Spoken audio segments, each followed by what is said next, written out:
Hello and welcome back to another day in the arena. It's me, it's CGB, and this is your Monday meta update that you're probably not watching till a Wednesday. I was traveling and it's probably for the best because we have this big announcement that would come out in just a few hours of when I would normally release this video.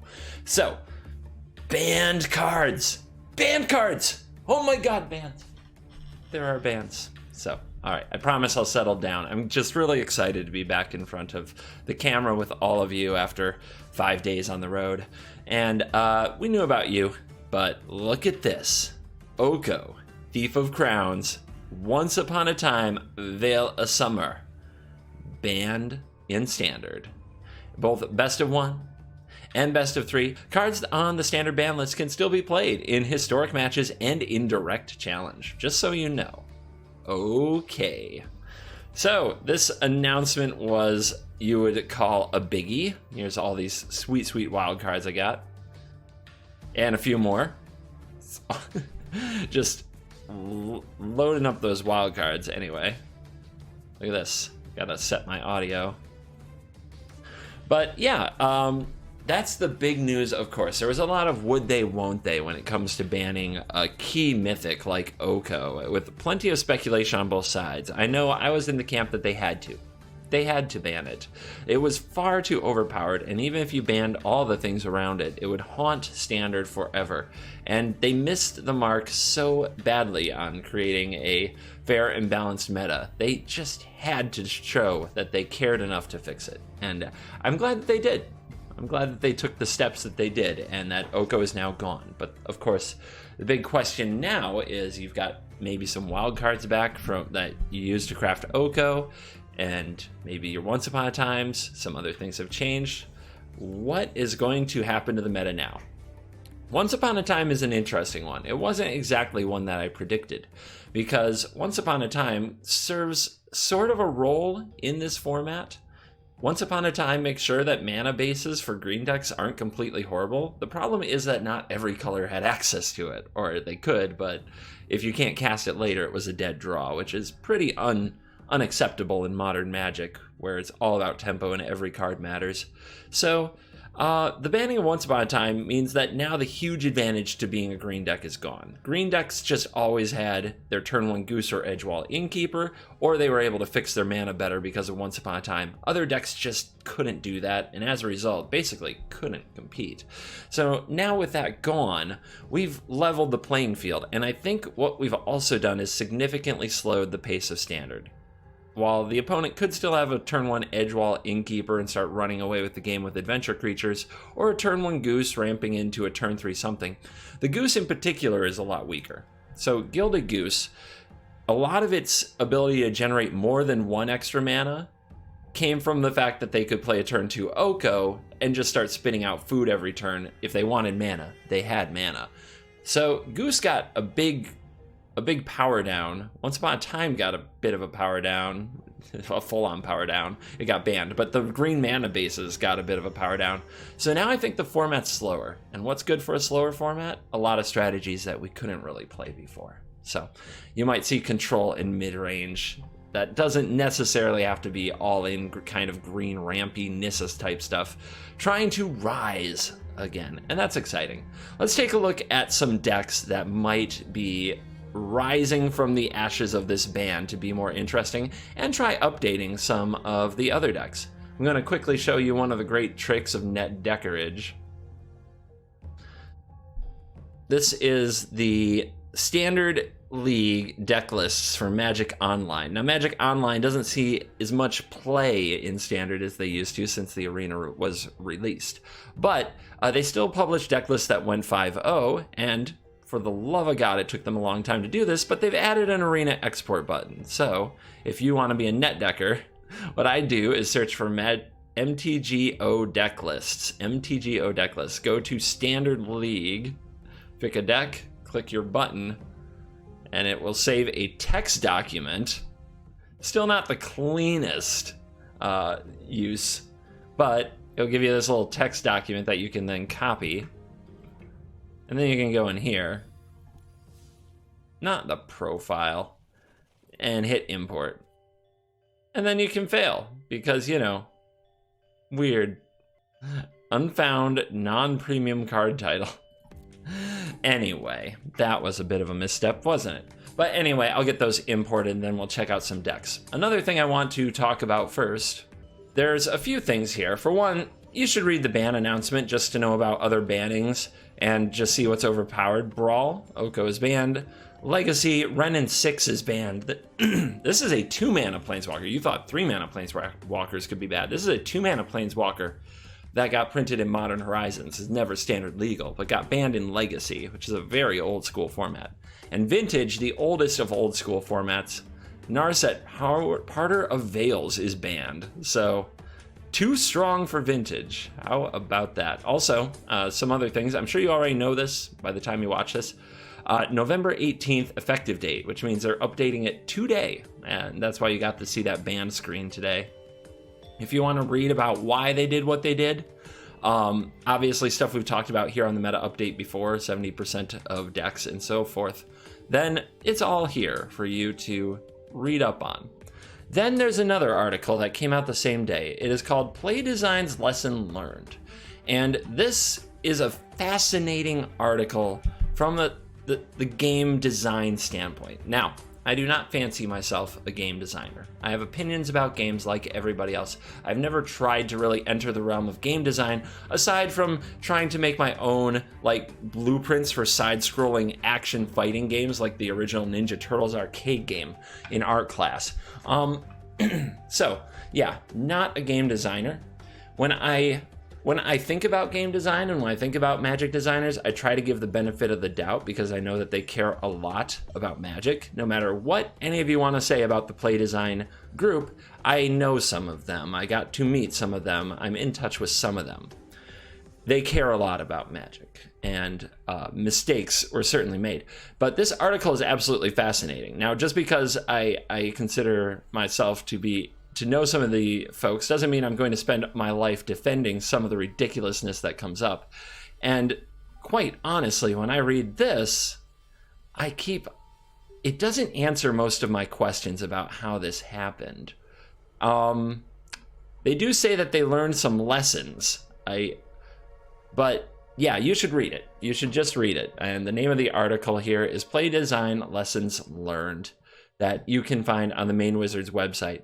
And it is fascinating to read about their strategy. Also, their philosophy of fire, which is that Magic should be fun, inviting, replayable, and exciting, is a great little acronym.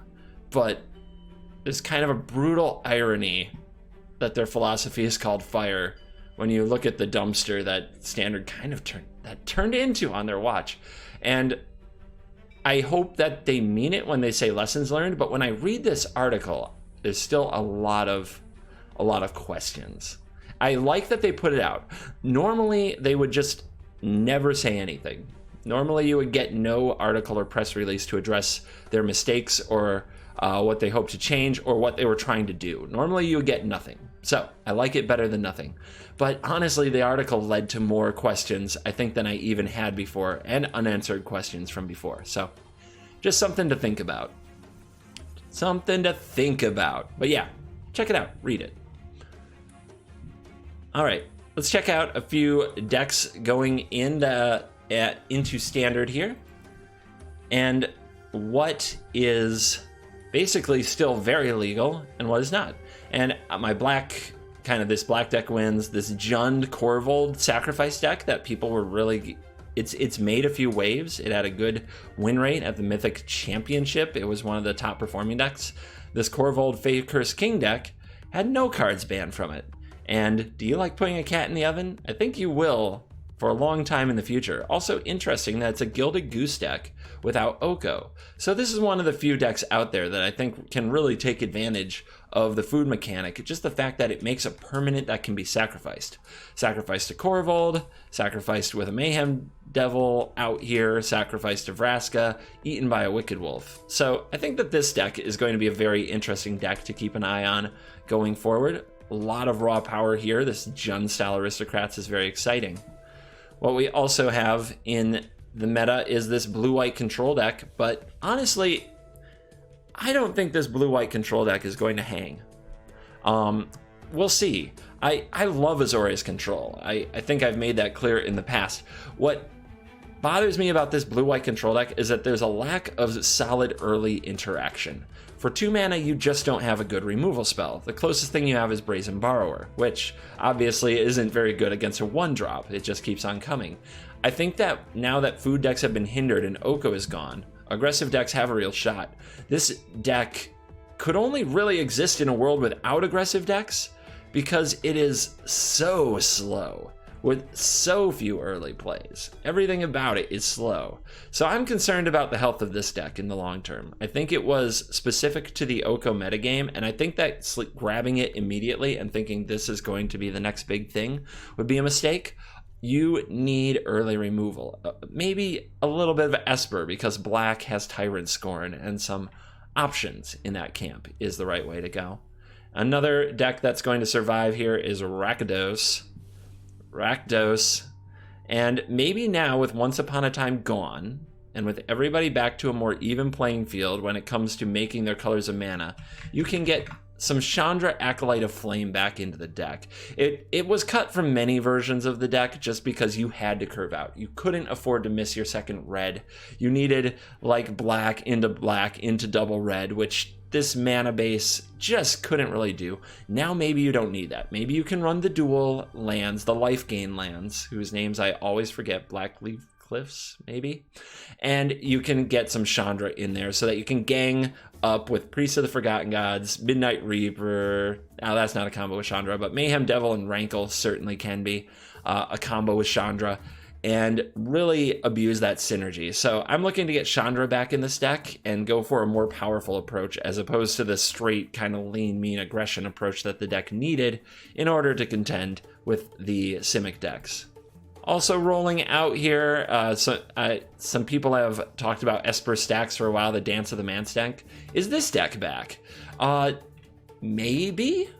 I'll be very interested to try this now. It's been this kind of tier 3 player for a long time once people figured out how to compete with it. Doom Foretold hasn't been having the impact in the later format that it had in the early format. Planar Cleansing probably isn't as good now that battlefields are gummed down. So maybe we can streamline the deck some, make it stronger against aggro, make it good against the sacrifice decks. It needs ways to stop the dang oven.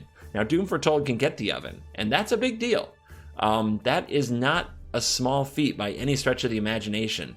So something to keep in mind. But unfortunately, Doom Foretold can hit the cat again and again and again. If the opponent can keep making food or more cats, it doesn't get a lot of traction. So I feel like it needs a way to stop the cat oven to be successful, but it could be interesting.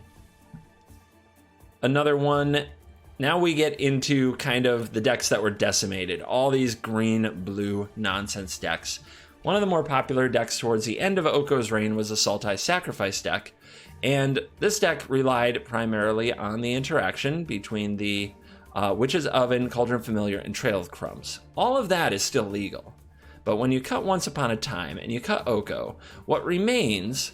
No blue cards. So assume that we work out this mana base. Now we have openings. What else should we put into those openings? It feels like this is going to be a Golgari super grindy, super control-y deck, and it needs ways to go along. One of those would probably be a way to exile the opposing Edgewall Innkeepers or other card advantage sources that the opponents could play. So solutions to more and different types of permanents and some exile effect kind of stand out to me. A few substitutions that you can make are Legion's End. You could add more Vraskas to the mix than I'm playing right now. I think Liliana Dreadhorde General should be the new top end, since you don't have Oko to just slowly wear the opponent down. You need something with a bit more kick, and it's kind of absurd replacing a 3-mana Planeswalker with a 6-mana Planeswalker. It feels like that's just the world that we live in. And I do think that this engine could still be very strong, but you do need to get the cat, the oven, the trail together. I don't think that's asking too much. So I look for this deck to still matter, even without Oko. We'll work on the exact additions in the future. But Simic Food itself, so this is interesting. Cut the Once Upon a Times, cut the Okos. What do you have? You still have this blue-green big mana tempo deck that just gets on the board, gets super aggressive, beats opponents into the ground. It's just not going to be as consistent. I think that the easiest thing to replace Once Upon a Time with is more ramp creatures, because mostly what you needed was a land and a ramp creature. There's a few that you can do. I think when you're talking about a tempo deck, especially one with Brazen Borrow, I think it's time for Marleaf Pixie, because this card can also be a decent attacker later in the game, get some hits in, and combined with a Borrower gives you a good air force. So I like getting the Pixie into the deck.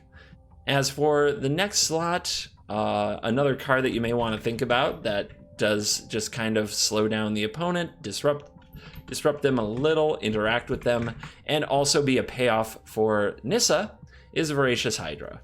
So this is what I'm going to do. I'm just going to take out those 8 banned cards. I'm going to add Marleaf Pixie and Voracious Hydra, and that's where I'm going to start my testing for Simic going forward.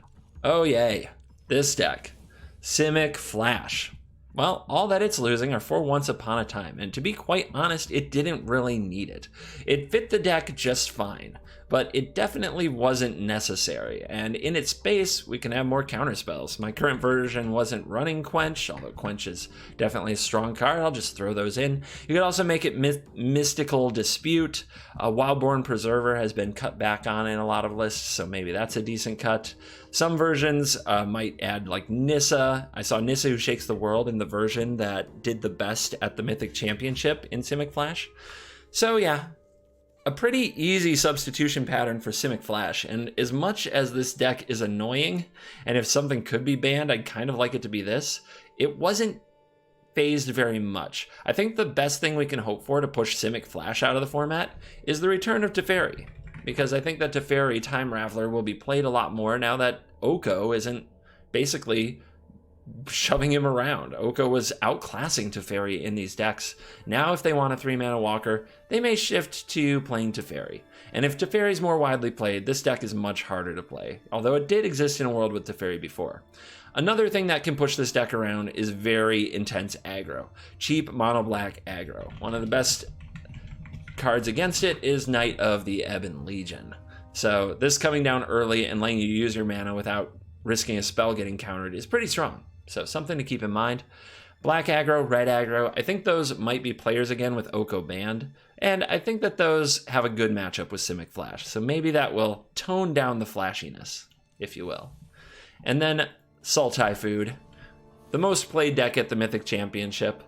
Yeah, similar to the deck that we already looked at, we lose most of our reason to play blue, but we still have Hydroid Crassus and the Nissa Who Shakes the World endgame. The Once Upon a Times come out, removing a lot of the mana consistency, but for me, it's a bit of an opportunity just to play more mana dorks, like I already said before, and maybe some other kind of early interaction, something that you can drop on an early turn to not fall too far behind. I'm not quite sure exactly what that looks like yet. So an interesting point is Noxious Grasp. Are we still jamming Noxious Grasp in the new meta? Maybe at some point, but I think for now you need to go back to the drawing board. So this deck, with the blue cut down to such a tiny splash, I think can go deeper into black and run Murderous Rider, so that it has some answers to things. And that's definitely is a nice little mid-rangey shell for sure that we kind of saw in the green-black sacrifice list, but it doesn't run the Witch's Oven type of thing. I don't think there's anything wrong with having more Assassin's Trophies, although you still have to be careful. You don't want to ramp your opponent into Nissa Who Shakes the World. Also, I don't think Marleaf Pixie is right here because we're not a heavy blue component. Really, the only blue card is our late game, Hydroid Crassus, which reminds me a lot of the Sultai decks from around the time of Guilds of Ravnica, that were just the only blue card really was Crassus, and it was a payoff for all their mana. But here, as more mana fix or another early play, we just kind of need something to come down early. And I sort of wonder if this version also wants something along the lines of Trail of Crumbs. I also considered something along the lines of the egg, the golden egg, as it's also a food to go with Wicked Wolf. And right now, the only food synergy with Wicked Wolf is Gilded Goose. In truth, though, you probably want to trim back Wicked Wolf and run something different, or find another little piece of food to run. Golden Egg is a nice little substitution, but I don't think it solves a lot of problems. It can fix mana for Murderous Rider and Hydroid Crassus, so you might want to give it a try. But it's slow, and I don't know if the format is this slow. Anyway, on the other hand, we can run some Leafkin Druids. The other way that you can take this is in an elemental direction. You can add the 4 Leafkin Druids, 4 Risen Reefs in this spot, and that is kind of a truer Sultai type thing. And a lot of people still love Risen Reef. This is a card that came and pretty much disappeared when the Oko strategies just made it look absolutely silly to be playing a card like this. So we could definitely go up to all the Leafkin Druids to have some elemental synergy with the Risen Reef. There's probably some other things we could do. Maybe somebody will try sticking a Yarok in this deck. Yarok with Golden Egg, drawing 2 cards. So yeah, these are some of the directions I think these decks could take now with the banning. Deck contains ban cards. Oh, I must still have Veil in the sideboard. Oopsie daisy.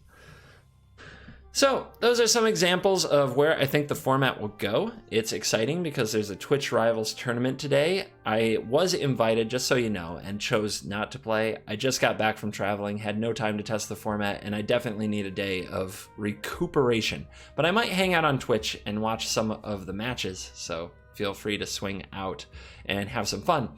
And that is going to be today's meta update, and I want to hear from you. We're in a brand new format. What are you playing? What are you bringing back that Oko pushed out of the format before?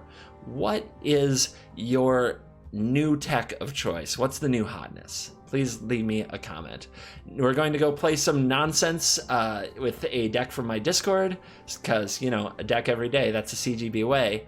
But as far as the update, we're going to call it right here, and we're just going to play one nonsensy game. So I hope you enjoy that, and thank you for watching this video. As always, I will see you in the next video. Goodbye. Today's janky pile pulled from Discord is Toe Suckington's. Toe Suckington sends this black-white life gain brew, as he called it, a home brew that got them to gold. So, want some feedback on it. The first thing I'm definitely going to do is add Godless Shrine. If you're able to, I would suggest the same, although I understand that it may not be in everybody's collection to throw Godless Shrine in there right now. We definitely want both early black and early white, which makes the deck super awkward. So that's going to be one of the things. We also have 61 cards. I don't run the 61 card decks, so you're going to see that change quite a bit too. One card I'm not a fan of is Impassioned Orator, although many people are. This deck also has way too many 1-drops, and another card I'm not a fan of are Healer's Hawk. While the format certainly kind of gives all new players this combo of Healer's Hawk Pridemate, just kind of throws it at you and says, look at that. Honestly, this isn't where you want to be long term, because Hawk on its own is just kind of a medium to bad card. Same with the Orator. When you don't have a Pridemate, these just don't do very much. A 1-1 for 1 isn't a good rate. A 2-2 for 2 isn't a good rate. The abilities tacked onto them have to be impactful for them to matter. And I don't think that these are that. So I'm going to trim a Hawk, and I'm going to play the deck a little, but then I'll talk about some other changes that I would make. So let's go get our janky game.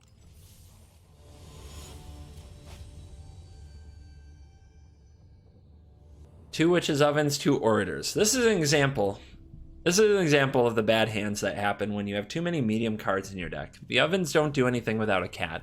The Orators don't do anything without a life game payoff. It's not really a keepable hand. You could and hope to draw into the perfect card. And I almost feel like we have to, because these cards do play well with other cards in our deck, but this hand could go nowhere. Like if we mulligan it though, do we get a better hand? We're just as likely, I think, to get another hand with kind of these mismatched parts.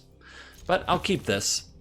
It's one of those tough ones. On the draw, I would mulligan it, for sure. On the play, I just think that going down a card for what is likely to put you in the same position, a very similar hand, is not worth it. So it's a tough one. I also am very mulligan adverse, so I probably don't mulligan nearly as much as I should. Well, there's a Pridemate, so we have something.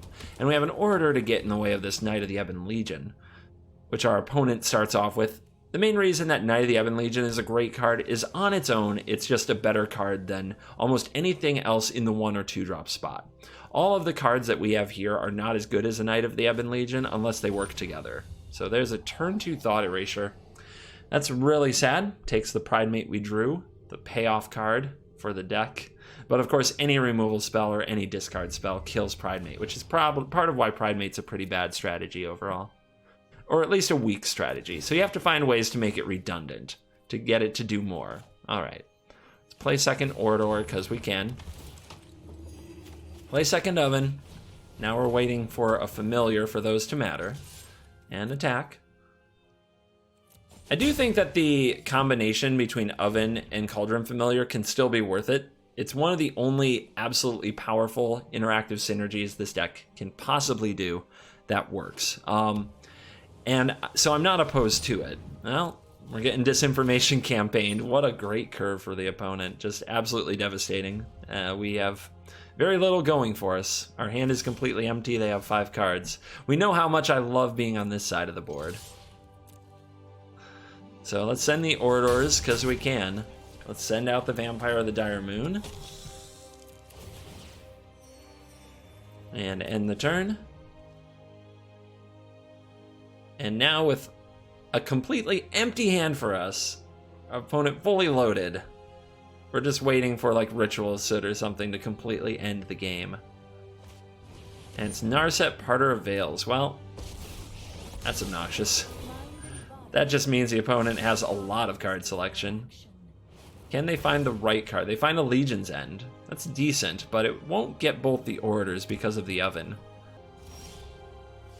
Don't think the opponent wants to block with their Knight of the Ebon Legion. So let's send the Orders at the Narset. I mean, I guess they just need to trade this sometime, right? We'll send the Vampire at the face. If the opponent wants to trade with that and get it done, great. If they want to put mana into their Knight to attack me, that's great too. So here we'll probably see the Legion's End targeting an Order. We'll sack the Order to the Oven, so that we don't lose both of our Orders, because if you remove the target before the Legion's End resolves, it doesn't get the full effect. But you see that Witch's Oven is a cheap card that we can play that, aside from dodging this Legion's End, does nothing without the cat. I mean, we're doing nothing. If we do draw a cat, we suddenly become a little more favored because our opponent's on this grindy control plan that's probably not going to work. Ooh, they're getting frisky. Are they going to pump? Ooh, they are going to pump. Okay. I think that's good for us. It grows the Knight, yes. And now it can kind of stop the Order. But it does give us a turn to do something. All right, let's go. Here's a Sorin. Let's use the Sorin's minus to get back a Pride Mate. Well, we'll make a large Pride Mate, which is nice. I'm not sure that's going to super matter.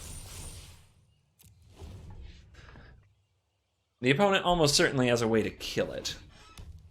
It's possible I should have left the Vampire of the Dire Moon back to defend the Sorin, as it's probably the best thing I have, and one of my better draws. Okay, no attack. Okay. Well, this is going all right, but with all this mana, there's something fishy going on. Let's definitely start plussing the Sorin quickly as we can. Grow the Pride Mate. It's a 6/6 now. Let's see, double pump can make this way too big. All right, I'll send you. Opponent has shown they don't want to trade for it, and we're picking away at that life total to the best of our ability. I think our opponent, if they do nothing this whole turn, they have a Sinister Sabotage, which is a counter spell that can get them back their disinformation campaign. So I don't think I want to play my Oven into that, but they may also just be holding a Thought Erasure. I think they would have played a Thought Erasure if they had it, though. Maybe not. No, they would want the mana for the Knight. So, I don't know if there's any sense into playing around anything when the opponent has a campaign available. Still, if they want to go through replaying a campaign or casting another campaign to deal with the Oven, it doesn't deal with the board. So, we'll hold this Oven. It's doing literal nothing, because we drew 3 Ovens, no cats. And there's the Dispersal, and that's a good reason to hold something like the Oven here, so that we get to keep our Sorin. The opponent may have another way to make us discard it, but then they're spending their mana on our hand, not on the board, which is a good thing. Rude. But it'll be okay. If they target the Pride Mate, we're going to sacrifice it. So they get nothing, and then we replay the Sorin and get back the Pride Mate, and there you go again. We could sacrifice these for life, but I don't think that's the play right now. Our life gain triggers other things in our deck, and that's a scoop. So our little hodgepodge band of misfits was able to pull it off. Okay. Think the opponent just got really annoyed that Witch's Oven shut down so much of their deck. Well, it made their Legion's End and their Agent of Treachery awkward, right? If they're a steal deck and we don't let them steal things, then I guess they don't get to have their opinion of fun. So what would I do with the deck? One thing I would lean into is the vampire theme. So I like the vampires much more than the hawks, or much more than pretty much anything else. So I would up the Knights of the Ebon Legion and the Vampire of the Dire Moon. And a reason that I would up the Knight of the Ebon Legion is it's a good card on its own in a deck that doesn't have much of that. And two, because I want to get Sorin Imperious Bloodlord. Now this is a mythic, and it's not a good mythic to spend your wildcards on. If you don't have this card, I don't actually recommend you craft it, because I don't think this is going to be a very good deck. But what I want to do with the deck is take it in a very vampiric direction.